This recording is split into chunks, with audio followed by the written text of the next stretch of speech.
Today, I want to take a look at 5 genius simple solutions to very hard problems that couldn't be solved at the time. How come there's only 5 and not 10 like most videos? Well, I had 9 and I didn't want the video to drag too long. Anyway, I promise that you've never heard of the last one. If you did, I will personally refund your ticket. But stick, YouTube's free. It's like you're against me.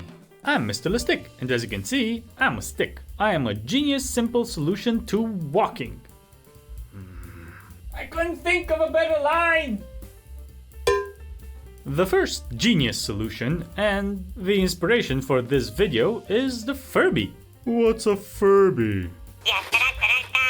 Furbies are a very popular toy which were originally released in '98, and they were marketed as being able to learn to talk the longer you interacted with it. It started out by speaking Furbish.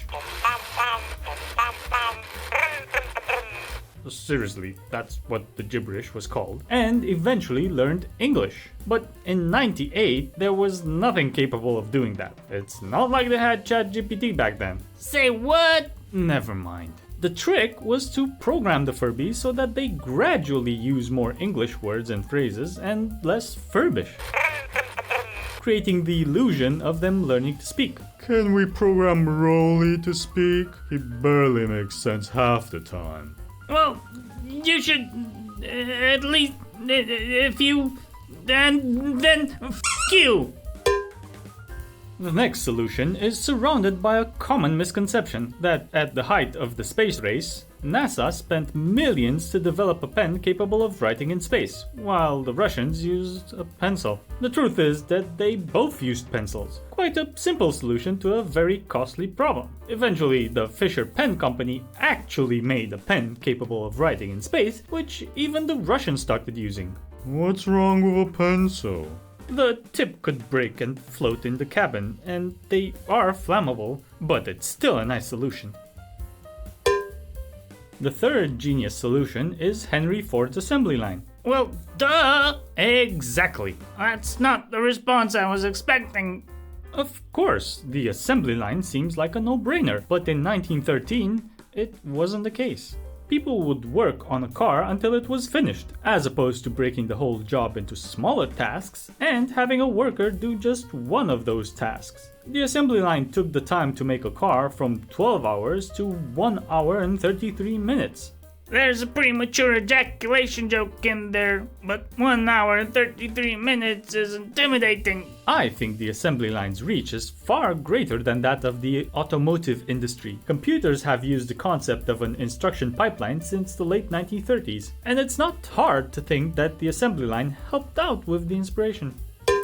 The fourth solution is from the source code of the game Quake 3 Arena, which was released in 1999. In the source code, there is a fast inverse square root function. Because you gotta have them pretty lights in the game. But calculating the square root is very costly. Hence this code, which does it in about a quarter of the time. What the f***? I know! The magic comes from knowing that the binary representation of a floating point number is an approximation of the square root of the number. So you get the evil floating point bit level hacking. The what the f number is just an approximation of the square root of 127, which is needed because math. Now, the Quake guys didn't come up with this algorithm by themselves, but they did make it famous. And hey, it works! The last genius solution is the Planck Constant, and if you knew about it, then you are much smarter than you look. Are you sure you want to say that? Well, I'm staring at the camera and I can kind of see my reflection. So yeah, I'm sure.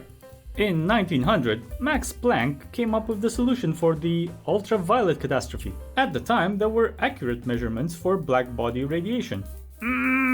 I love me some black bodies. It refers to the radiation emitted by an idealized non-reflective object at different temperatures. Existing theories at the time predicted black body radiation for low frequencies and temperatures, but failed spectacularly at higher frequencies and temperatures, which showed that something was catastrophically wrong with the classical physics used, hence the name ultraviolet catastrophe. While trying to solve this problem, in a moment of desperation, Planck tried adding a small constant in the equations as a math trick, expecting the value to be zero and cancel out in the equation. But boy was he wrong. What he just discovered is at the basis for quantum physics.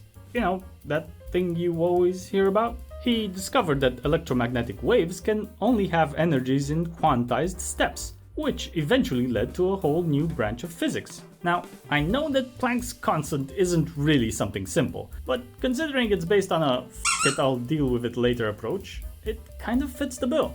And if you like this video, just give it a thumbs down. Its black body radiation is so low that YouTube doesn't care about it, but I'll show it in the title. And if you gently pluck the subscribe button's eyebrows, I will actually consider refunding you for the ticket.